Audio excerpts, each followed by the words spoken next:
Screen record করে রেখেছি, যাতে উনি ডিলিট করে দিলেও আমার কাছে থেকে যায় যে এরকম মানুষ আছে আমাদের ইন্ডাস্ট্রিতে।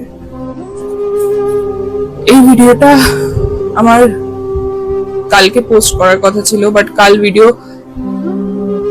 রেকর্ড করে উঠতে পারিনি। আমি যেটা বলার ছিল সেটা আগে বলে দিই। ভিডিওটা আমি রেকর্ড করার মতো অবস্থায় ছিলাম না। আমি বেসিক্যালি কালকে সারাদিন বিজি ছিলাম একটা শুটিং এ, কলকাতার বাইরেই ছিলাম।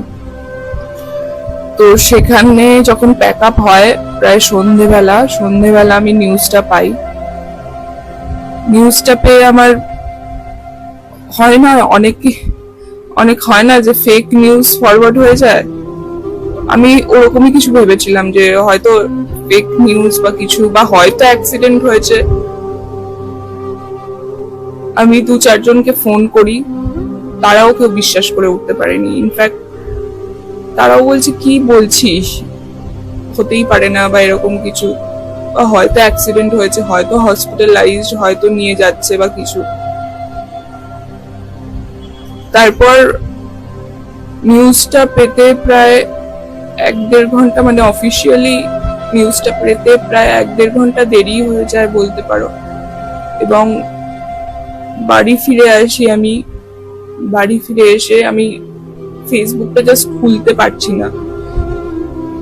তার একটাই কারণ, মানে সবাই ওনার সাথে মেমোরি শেয়ার করছো, দ্যাট ইজ ফাইন, আমি ধরে নিলাম দ্যাট ইজ ফাইন।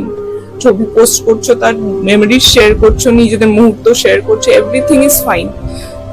বাট কিছু কিছু ইনহিউম্যান আছে যারা,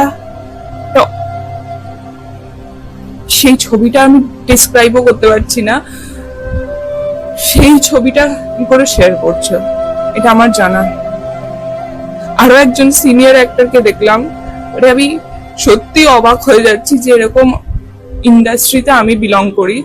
উনি একজন সিনিয়র অ্যাক্টর, সেখানে দুর্ঘটনা নিয়ে উনি পোস্ট করে নিচে কমেন্ট সেকশনে, আমি জানি এই ভিডিওটা দেখার পর